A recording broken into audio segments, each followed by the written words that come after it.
चल ठीक है, वी आर लाइव अगेन। तो सॉरी फॉर एनी डिस्टर्बेंस, लेकिन हुआ ये कि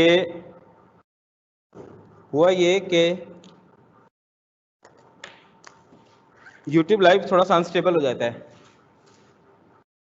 लेकिन ये माइक्रोसॉफ्ट टीम्स ठीक है, ये अनस्टेबल नहीं होता। तो ये ठीक है, आई होप क्या प्रॉब्लम नहीं होगा। ठीक हो गया, तो रिमेनिंग हम इसी पे पढ़ते हैं टीम्स पर, बाद में मैं इसको अपलोड कर दूंगा यूट्यूब चैनल पर। अच्छा जी, तो लो फ्रीक्वेंसी रिस्पॉन्स में होता ये है कि ये 3 कैपेसिटर्स हम यहाँ थे, ये 3 कैपेसिटर्स रिस्पॉन्सिबल हैं, जो कि इनपुट आउटपुट और बाईपास कैपेसिटर्स हैं, और आउटपुट पर लो गेन के लिए रिस्पॉन्सिबल हैं जंक्शन कैपेसिटेंसेस, ये जंक्शन कैपेसिटेंस और ये जंक्शन कैपेसिटेंस। ये वाले जंक्शन कैपेसिटेंस है CBE, ये सारी इनपुट की साइड पर है, लेकिन ये CBC है ये आधी इनपुट पर है आधी आउटपुट पर है, क्योंकि इसका एक एंड आउटपुट पर है एक एंड इनपुट पर है। तो हम क्या करते हैं, हम इसको 2 पार्ट्स में तोड़ लेते हैं। मिलर ने कहा था कि इसको 2 पार्ट्स में तोड़ लो, उसने फॉर्मूला, और मिलर का फॉर्मूला मैंने शुरू के लेक्चर्स में, जो मेरे रिकॉर्डेड लेक्चर्स हैं उनमें मैंने प्रूव भी किया हुआ है। ठीक है, तो मिलर्स के फॉर्मूला से आप इनको तोड़ सकते हैं, और तोड़ के आप इनके 2 पार्ट्स बना देते हैं। एक पार्ट है आपके पास इनपुट साइड पर, सोलिड इनपुट साइड पर, और एक सोलिड आउटपुट साइड पर। तो ये मिलर ने कहा था कि इस तरह से हम 2 कर सकते हैं, हम 2 पार्ट्स बना सकते हैं। तो ये हमने 2 पार्ट्स ऐसे करके बना लिए थे। इसके बारे में कोई क्वेश्चन है किसी का? हाँ कैप्टन, आप कोई क्वेश्चन पूछ रही थी, अपना क्वेश्चन दोबारा पूछें।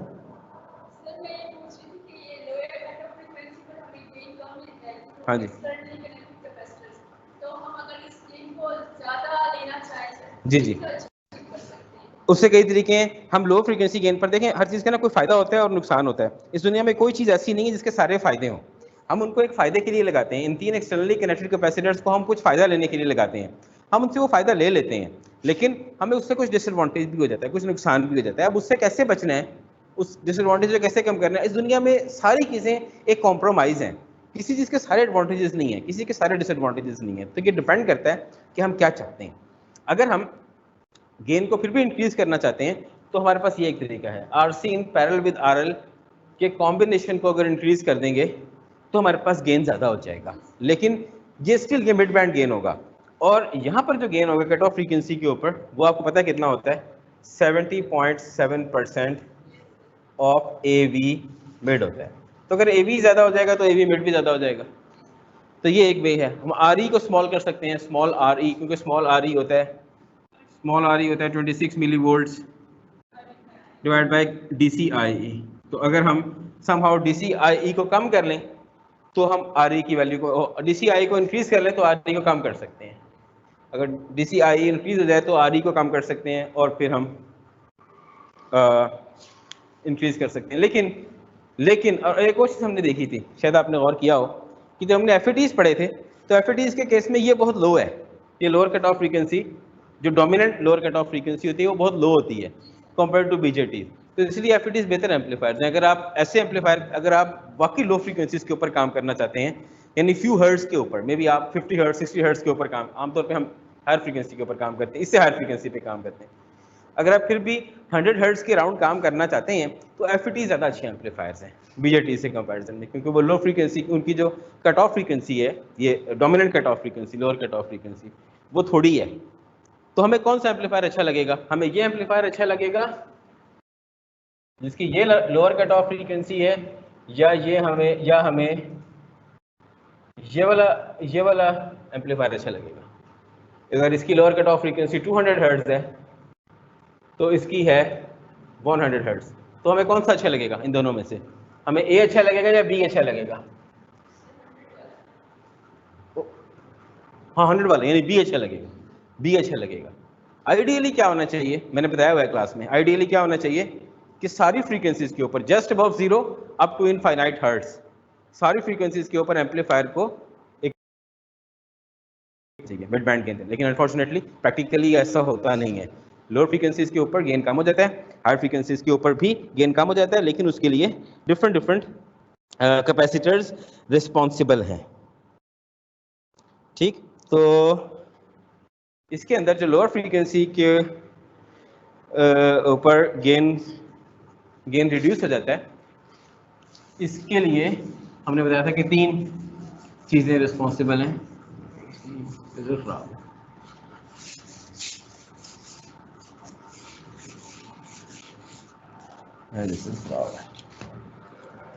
एक ये मिड बैंड गेन है, तो सबसे पहले गेन ऐसे करके ड्रॉप होता है जो कि -22 dB पर डिकेड है, फिर थोड़ी देर बाद -40 होता है, फिर -60 हो जाता है, ऐसे ही है ना। और आउटपुट साइड पर हमने पढ़ा था कि पहले -20 dB पर डिकेड है, और फिर जब सेकंड कट ऑफ फ्रीक्वेंसी भी ऐड हो जाती है तो -40 हो जाता है। तो हमने पढ़ा था कि आउटपुट की साइड पर हमारे पास 2 कट ऑफ फ्रीक्वेंसीज हैं। इनको आप कह सकते हैं एफ सी अपर, इसको एफ सी अपर 1 कह लें, इसको एफ सी अपर 2 कह लें। मैंने नोट्स में इनको क्या नाम दिए हुए हैं, एफ सी अपर मैंने इसको 4 नाम दिया हुआ है और इसको 5 दिया हुआ है। 4 और 5 इसलिए दिए हुए हैं कि 3 यहाँ पर भी हैं। एफ सी 1, एफ सी ये लोअर है, ये 1, ये एफ सी लोअर है, इसको 2, ये एफ सी लोअर है, इसको 3 बोला हुआ है। ये 3 फ्रीक्वेंसीज हैं क्योंकि ये 3 डिफरेंट कैपेसिटर्स की वजह से हैं। तो इनमें से अगर हम आपसे कहें कि ये एम्पलीफायर की लोअर कट ऑफ फ्रीक्वेंसी बताएं, आप कैसे बताएंगे? आप क्या कहेंगे कि एम्पलीफायर की लोअर कट ऑफ फ्रीक्वेंसी क्या है, कैसे बताएंगे? इन तीनों में से कौन सी है, बता सकते हैं? एम्पलीफायर की lower cut off frequency in तीनों में से कौन सी है? हैं जी, कौन सी है जो सबसे ज्यादा है? FCL 1 2 3 में से जो हाईएस्ट FCL है वो FCL प्राइम है। FCL प्राइम मतलब डोमिनेंट, ये मैंने बताया हुआ है डोमिनेंट, ये बल्कि मैंने क्लास डिस्कशन में भी एक दफा बताया हुआ है। डोमिनेंट FCL कौन सी है? जो हाईएस्ट अमंग FCLs है, हाईएस्ट अमंग ऑल FCLs है, हाईएस्ट FCL वो डोमिनेंट होती है। ठीक है, तो गेन तो वहीं से ड्रॉप होना शुरू हो गया। लोएस्ट का हमने क्या करना है, हमारे लिए तो ये इंपॉर्टेंट है जहां से गेन ड्रॉप होना शुरू हो गया। तो सिमिलरली FCU डोमिनेंट कौन सी होनी चाहिए आपके ख्याल में, क्या होनी चाहिए? डोमिनेंट FCU 4 वाली होनी चाहिए, यानी जो स्मॉलेस्ट है। तो स्मॉलेस्ट FCU,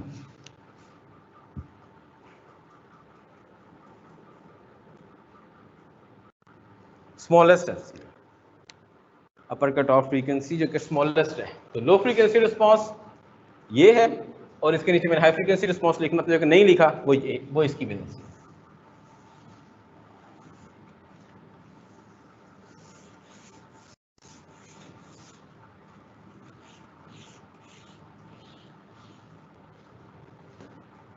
एक हमने इसमें यह पढ़ा था ECD 14 में, dominant cut off frequency upper and dominant cut off frequency lower. देखिए ये बिल्कुल ठीक चल रहा है, ये हमें तंग नहीं कर रहा। बस ये प्रॉब्लम है, YouTube लाइव मुझे तंग करता है बैंडविड्थ की वजह से। उसके बाद हमने इसमें पढ़ा था half power frequency. Half power frequency ये होती थी,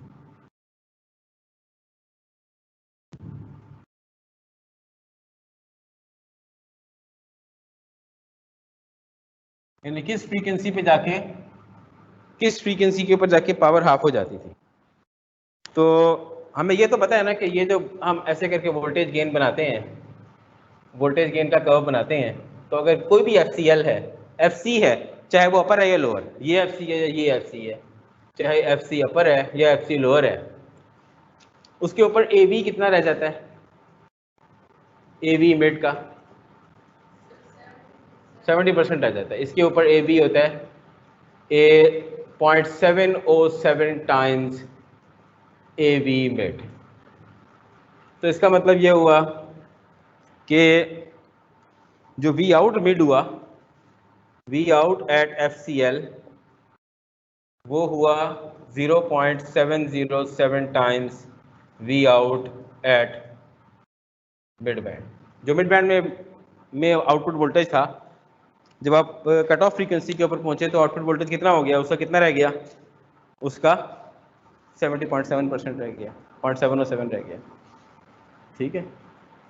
जब FCL पे पहुंचे तो मिड बैंड का सिर्फ 70.7% आपके पास आउटपुट वोल्टेज रह गया। अब क्या करना है इस आउटपुट वोल्टेज के साथ, ये आउटपुट वोल्टेज इतना है तो पावर कितनी होगी, पावर आउट होगी एट FCL, तो क्या होगी V out at FCL divide by R square.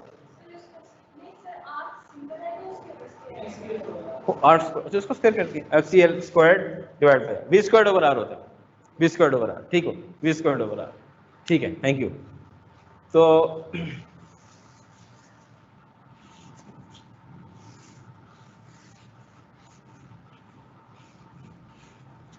ठीक है जी, V स्क्वायर ओवर R है। तो इसका मतलब क्या हुआ कि P आउट एट FCL हो गया, V आउट की जगह अगर 0.707 पुट कर दें तो ये बन गया 0.707 V out during mid band squared over R। तो ये 0.707 का स्क्वायर होता है 0.5, करके देख लें आप, V out mid square divided by R, ठीक है।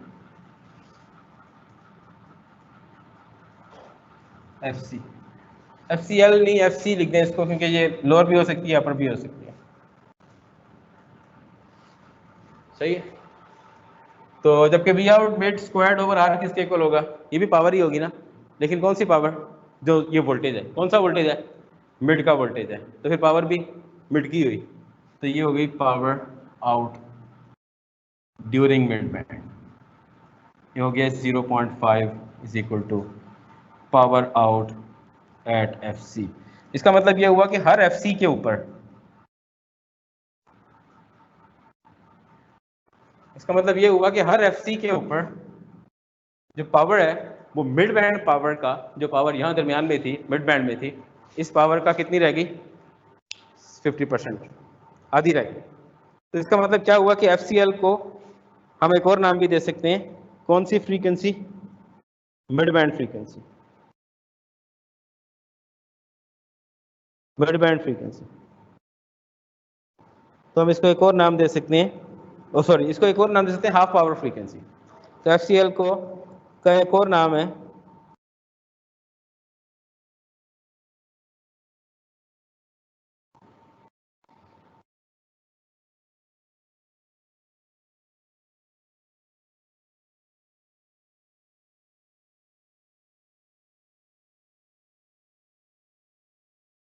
ठीक हो गया, तो इसका एक और नाम भी हो गया। तो FC का FCL हो या FCU हो, इन दोनों का एक कंबाइंड नेम भी हो गया।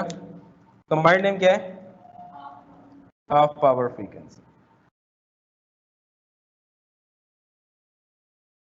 तो इन दोनों का एक कंबाइंड नाम है हाफ पावर फ्रीक्वेंसी, वो फ्रीक्वेंसी जिसके ऊपर पावर हाफ रह जाती है मिड बैंड की पावर के कंपैरिजन में। किसी के कंपैरिजन में आधी रह जाएगी ना, है ना, किसके कंपैरिजन में आधी रह गई, मिड बैंड पावर के कंपैरिजन में आधी रह गई।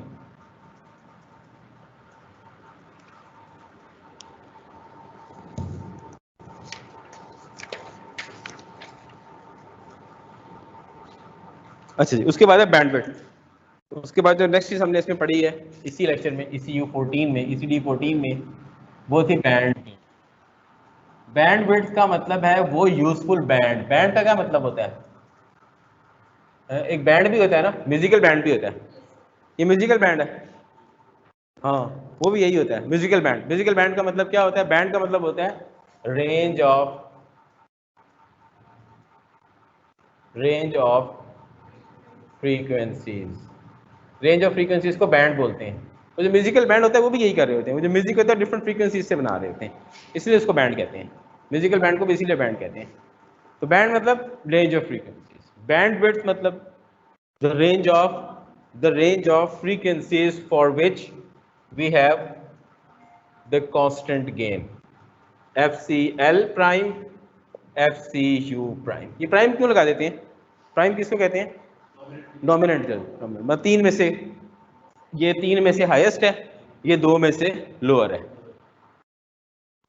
तो ये जो विड्थ है इन दोनों के दरमियान की, ये मैंने अपने वीडियो लेक्चर में भी बताया हुआ है, F C U dominant minus F C L dominant, इन दोनों के दरमियान का डिफरेंस ये बैंडविड्थ है।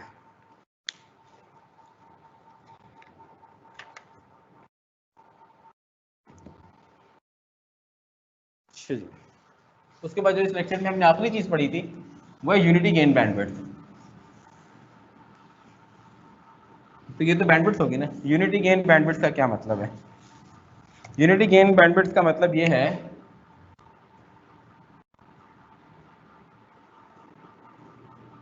बैंडविड्थ को लिखते हैं BW, बैंडविड्थ BW। अच्छा, तो यूनिटी गेन बैंडविड्थ क्या हो गई? वो बैंडविड्थ जिसमें अगर हम एम्पलीफायर को ऑपरेट करें eight unity gain in mid band, यानी AV मिड 1 हो। 1 क्या होता है? 0 dB भी होता है। 1 को 0 dB भी लिख सकते हैं। AV है ये। 0 dB कैसे बन गया? 1 को 0, ये 1 0 dB कैसे बनता है? अगर AV 1 हो तो वो 0 dB होता है। हाँ जी, 0 dB होता है। कैसे पता लगा? 20 log से AV को कैसे dBs में लिखते हैं, हमने शुरू में पढ़ा था। AV को dBs में ऐसे लिखते हैं 20 log of AV as a ratio, 20 log of 1, log of 1 is a 0, तो 0 हो गया। तो अगर AB 1 हुआ तो वो 0 dB हुआ। ठीक हो गया। तो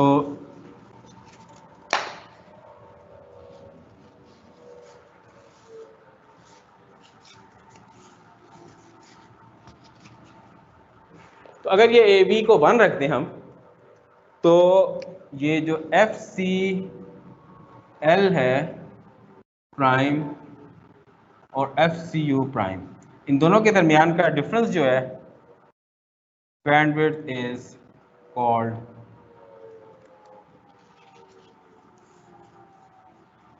FCU prime minus FCL prime when AV is equal to 1 is called unity gain bandwidth। ठीक है, अगर AB 1 है तो फिर जो FCU और FCL के दरमियान का डिस्टेंस है वो सिर्फ बैंडविड्थ नहीं है, वो UG बैंडविड्थ है, यूनिटी गेन बैंडविड्थ है। अगर हम गेन को इंक्रीज करते हैं, फॉर एग्जांपल हम गेन को 10 कर देते हैं, तो क्या होगा? मैं ऐसे मैं पहले इसी को बनाता हूं।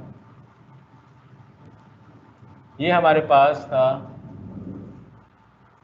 FCL प्राइम और ये था FCU प्राइम और गेन था AV इज इक्वल टू 1। लेकिन मेरे एक दोस्त आए, उन्होंने कहा नहीं जी मुझे 10 गेन चाहिए, मुझे 10 गेन चाहिए, मुझे यही एम्पलीफायर इस्तेमाल करना है, लेकिन मुझे इसका गेन RC ओवर RE करके 10 सेट करना है, तो मैं क्या करूँगा? मैंने क्या किया, मैंने कहा ठीक है आप बना लें, ये लें जी, ये बन गया AV इज इक्वल टू 10। लेकिन उसके बाद हुआ ये कि AV इज इक्वल टू 10 तो हो गया, लेकिन ये बैंडविड्थ थोड़ी रह गई।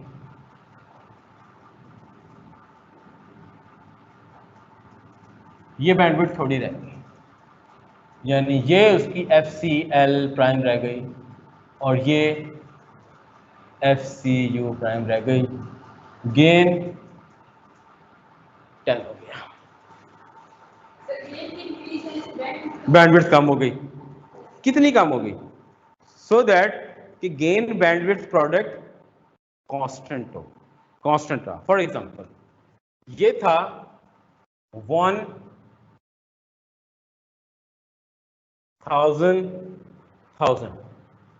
हर्ट्ज, यानी 1 मेगाहर्ट्ज। ठीक है, ये था, सपोज कर लें FCL बहुत क्लोज था, हम कहते हैं 0 हर्ट्ज। ठीक, तो उसका यूजीबी कितना हो गया, यूनिटी गेन बैंडविड्थ, यूजीबीडब्ल्यू कितना हो गया, यूजीबीडब्ल्यू कितना हो गया, यूजीबीडब्ल्यू हो गया 1 मैग माइनस 0 टाइम्स 1 मैग हो गया, यूजीबीडब्ल्यू हो गया 1 मैग। अब यूजीबीडब्ल्यू ने 1 मैग ही रहना है, ठीक है, यूजीबीडब्ल्यू ने 1 मैग ही रहना है हर केस में, यूजीबीडब्ल्यू निकला 1 मैग।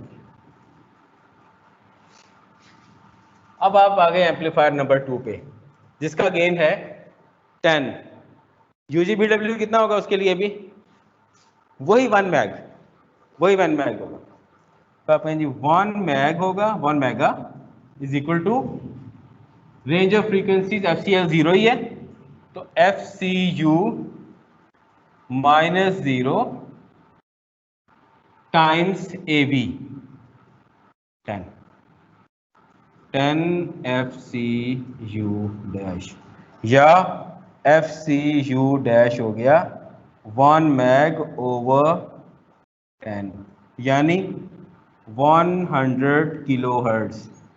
मतलब क्या हुआ कि अगर मैंने उसी एम्पलीफायर का गेन 10 कर दिया तो अब मैं उसको 1 मेगाहर्ट्ज की बैंडविड्थ में नहीं इस्तेमाल कर सकता, 1000 हर्ट्ज की बैंडविड्थ नहीं ले सकता, बल्कि बैंडविड्थ कम होकर कितनी हो गई 100 किलो हर्ट्ज, पहले कितनी थी 1000 किलो हर्ट्ज, 1000 किलो हर्ट्ज अब हो गई 100 किलो हर्ट्ज, कम हो गई। तो ये क्या है, तो कंक्लूजन क्या हुआ, यूजीबीडब्ल्यू हमें क्या बताता है कि गेन वर्सेस बैंडविड्थ क्या है जिंदगी में, एक गेन वर्सेस, कंक्लूजन ये हुआ कि यूजीबीडब्ल्यू हमें ये बता रहा है कि गेन वर्सेस बीडब्ल्यू, वो gain versus bandwidth is a compromise in your life, आप ज्यादा बैंडविड्थ और ज्यादा gain at the same time नहीं ले सकते, आपको कुर्बानी देनी पड़ती है, या आप ज्यादा बैंडविड्थ ले लें, अगर आप ज्यादा बैंडविड्थ ले लेंगे तो फिर गेन पे कॉम्प्रोमाइज करना पड़ेगा, फिर गेन कम हो जाएगा, या आप गेन ज्यादा ले लें, अगर आप गेन ज्यादा ले लेंगे जिस तरह आपने यहाँ गेन ज्यादा ले लिया तो फिर आपको बैंडविड्थ पे कॉम्प्रोमाइज करना पड़ गया। In any case product same रहेगा, आप चाहें तो आप कहें नहीं जी मैं अपने ट्रांजिस्टर मैं अपने एम्पलीफायर को ऑपरेट करना चाहता हूँ 1 मेगाहर्ट्ज तक फॉर एग्जांपल, बहुत ज़्यादा फ्रीक्वेंसी तक, तो फिर मुझे गेन कम करना पड़ेगा। अगर मैं कहता हूँ नहीं मैं गेन को बढ़ाना चाहता हूँ तो फिर ऑटोमेटिकली बैंडविड्थ श्रिंक हो जाएगी, एरिया अंडर द कर्व वैसे ही रहेगा, एरिया अंडर द कर्व उतना ही रहेगा। अगर आप हाइट बढ़ा देंगे तो विड्थ कम हो जाएगी, और विड्थ बढ़ा देंगे तो हाइट कम हो जाएगी। आपके ऊपर डिपेंड करता है कि आप कितनी फ्रीक्वेंसी, कितनी बैंडविड्थ के ऊपर ऑपरेट करना चाहते हैं और क्या गेन लेना चाहते हैं। लेकिन बहुत ज़्यादा बैंडविड्थ और बहुत ज़्यादा gain at the same time possible नहीं होता, आपको कॉम्प्रोमाइज़ करना होता है, ठीक है। कुछ एप्लीकेशन में हमें गेन ज़्यादा चाहिए होता है, कुछ एप्लीकेशन में हमें बैंडविड्थ ज़्यादा चाहिए होती है, ठीक है। तो ये इसी किस्म की एक एग्जांपल है, 11:20 में मेरी दूसरी क्लास भी है, बस एग्जांपल करते हैं फिर ख़त्म करते हैं आज की क्लास। एक एग्जांपल है,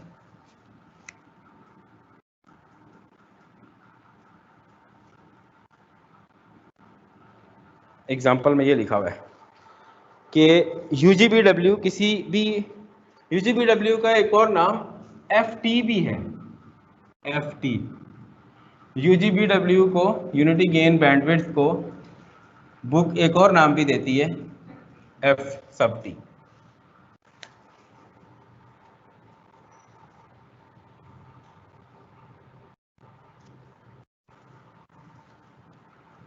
यूजीबीडब्ल्यू यानी FT गिवन है 175 मेगाहर्ट्ज, कोई एक एम्पलीफायर है उसके लिए 175 मेगाहर्ट्ज गिवन है, और जो मिड बैंड गेन है एम्पलीफायर के लिए वो 50 है, यानी ये वाला मिड बैंड गेन 50 है।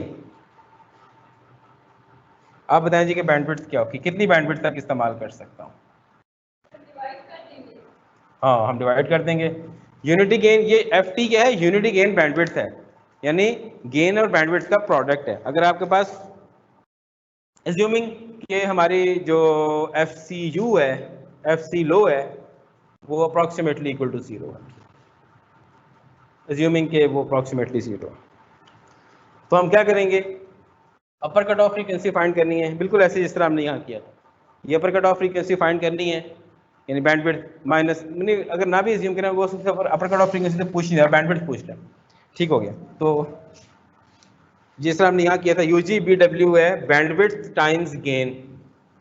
तो हम क्या करने वाले हैं, FT क्या होता है, FT होता है कि UGBW होता है बैंडविड्थ टाइम्स AV मिड।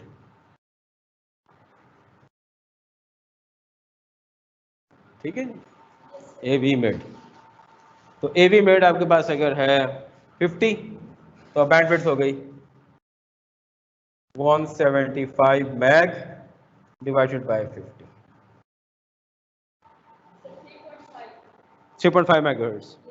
ठीक है, फिर इसका एक बी पार्ट है, उसमें FCU और FCL गिवन है और बैंडविड्थ पूछी जा रही है। तो आप आसान है, वो तो FCU और FCL अगर गिवन हो और कोई आपसे बैंडविड्थ पूछे, आप क्या कहेंगे, आप कहेंगे इन दोनों का डिफरेंस ही होता है बैंडविड्थ। तो इसके बी पार्ट में हमसे किसी ने बैंडविड्थ पूछी हुई है और हमें दिया गया है FCU माइनस FCL। ठीक है, दोनों की डोमिनेंट फ्रीक्वेंसीज दी हुई है, आप सबट्रैक्ट कर देंगे। और थर्ड पार्ट में एक होमवर्क है, उसमें FT गिवन है और बैंडविड्थ गिवन है और आपको AV मिड फाइंड करना है, वो भी आप डिवाइड करके ऑब्टेन कर सकते हैं। ठीक है, अच्छा, अगर लोअर कट ऑफ फ्रीक्वेंसी 0 हो, lower cut off frequency approximately 0 हो और और एम्पलीफायर 1 गेन के ऊपर काम कर रहा हो, AV इज इक्वल टू 1 पे काम कर रहा हो, लोअर कट ऑफ फ्रीक्वेंसी 0 है, ठीक है, FCL 0 है और एम्पलीफायर गेन 1 पे काम कर रहा है। बी पार्ट, सी पार्ट आप घर कर लेंगे। डी पार्ट मैं आपको देता हूँ कि FCL प्राइम ये 0 हर्ट्ज है और गेन इस वक्त, जिस वक्त हमारा गेन है AV मिड, वो 1 है, एम्पलीफायर गेन 1 पे काम कर रहा है, 0 dB के ऊपर काम कर रहा है। तो आप बता दें कि FCU प्राइम कितनी होगी।